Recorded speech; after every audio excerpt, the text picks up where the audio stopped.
Kemudian saya ke Jakarta. Oh belum sebelum ke Jakarta. Ini tadi sampai keluar SHT. Saya masuk PSHT karena nggak kuat, sakit. Saya nggak bilang orang tua saya keluar. Kemudian saya ingin menimba ilmu, ingin menambah ilmu, yaitu ke pesantren Gondomanyu. Di ke pesantren Gondomanyu dengan harapan saya pengen sakti. Waktu itu saya pengen sakti. Karena di situ belajar asma kurung di Gondomanyu, di sini belajar ilmu kebatinan dan belajar kitab di Pak Solehan dan almarhum Bapak Subari. Kita berharap mudah-mudahan ya Allah berikan terang bumi padang kuburnya guru-guru saya semuanya yang sudah wafat. Nah, belajar ilmu kebatinan dengan harapan saya sakti karena setiap hari itu diisi asma kurung. Kemudian belajar kitabnya sama Pak Solehan. Kalau siang saya miara sapi. Jadi karena saya ikut orang, saya miara sapi, artinya kita ikut miara orang. Namun kalau setelah itu diisi ilmu kebatinan, setelah malam ngaji kitab. Namun siangnya saya ngopenin sapi, menyabit rumput. Pas hari pasaran nanti saya jual di pasar, jualan di pasar. Nah, dari kecil kita sudah disiapin ternyata sama Gusti Allah. Kita bisa jualan gitu dari kecil. Kemudian nggak lama kemudian didesak-desakan orang tua saya harus merantau ke Jakarta.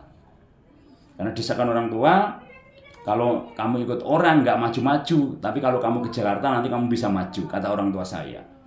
Kemudian mau ke Jakarta belum punya duit. Mau ke Jakarta saya ngamen dengan Mas Gibok, tiap hari ngamen ngumpulin duit. Setelah ngumpulin duit dari ngamen, saya udah siap duit namun kurang. Kemudian setelah itu saya ditambahi jual cincin ibu saya di pasar Gedung Galar waktu itu. Setelah saya jual cincin sama hasil dari ngamen, saya mulai berangkat ke Jakarta bersama Mbah Tani, Mas Gunadi almarhum, Mas Yanto, berempat naik kereta api. Ada peristiwa karena Mas Yanto berangkat ke Jakarta bawa gitar. Gitarnya jatuhin Mbah Tani. Goyang kena Mbah Tani. Kemudian Mbah Tani marah. Kamu itu ke Jakarta itu mau ngamen atau mau cari duit oleh? Gitu Mbah Taninya itu. Akhirnya ya benar waktu itu ya sedikit sulit nyari kerjaan karena kena doanya Mbah Tani. Setelah Mbah Tani wafat ya mulai majulah. Karena sabdanya udah selesai. Makanya sampai sekarang ya alhamdulillah Mas Yanto sekarang udah mulai makmur ya alhamdulillah Mas Yanto saya ikut bahagia, kehidupannya sudah maju.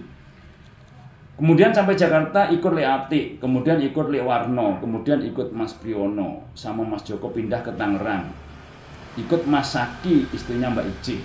Nah ini lucu sekali nih, pertama kali bikin lamaran. Nah, kemudian melamar ke PT Starwin Indonesia di pabrik sepatu. Diterima sebagai karyawan. Saya berangkat dari kampung 17 Juni 1989. Kemudian dapat kerja tanggal 17 Juli 1989. Jadi setahun 1989. Dari kampung 17 Juni 1989 dapat kerjaan 17 Juli 1989. 1 bulan nganggurnya. Makanya orang itu nggak bisa hidup sendiri. Maka kalau ada orang yang dari kampung, ya kita, kalau ada orang yang kesini ya kita tolong. Karena kita pernah ditolong orang, gentian nolong orang gitu. Kemudian setelah itu mulai kerja di PT Starwin Indonesia. Tadi dari Jakarta, kemudian mulai kerja di PT Starwin Indonesia di pabrik sepatu. Pabrik sepatu Korea yang beralamatnya di Desa Dukuh, Kampung Lamporan, Cikupa.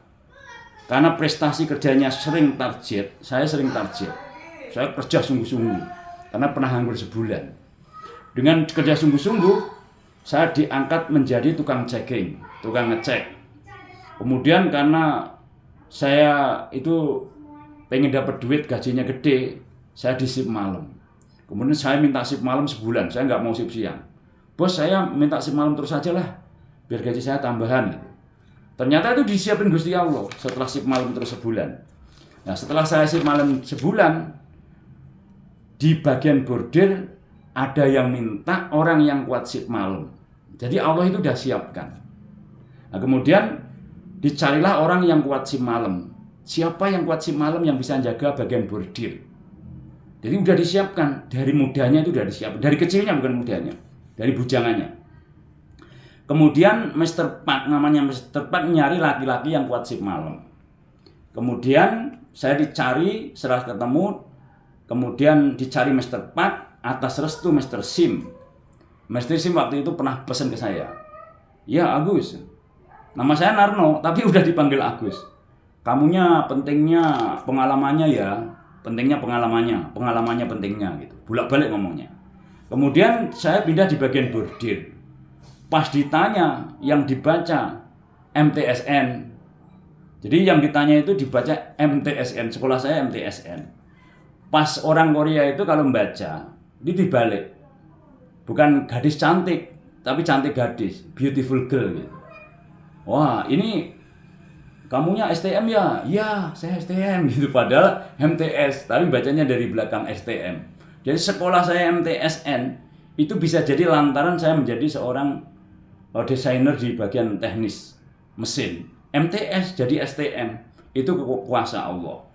Kemudian saya disangkanya STM, saya dikasih di bagian mesin, ke bagian mesin bordir, embroidery. Di situ saya belajar. Kalau pas kosong saya diperbantukan jadi mekanik mesin jahit.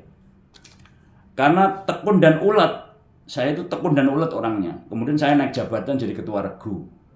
Setelah naik jabatan ketua regu, saya berprestasi lagi naik jabatan menjadi mandor. Karena saya membelain PSHT waktu itu. Membelain PSHT saya tekun naik lagi jabatan sampai asisten pengawas. Dan akhirnya menjadi kepala bagian. Kemudian sekitar tahun 1992, nah, ini udah mulai masuk ikut latihan PSHT. Mulai ikut latihan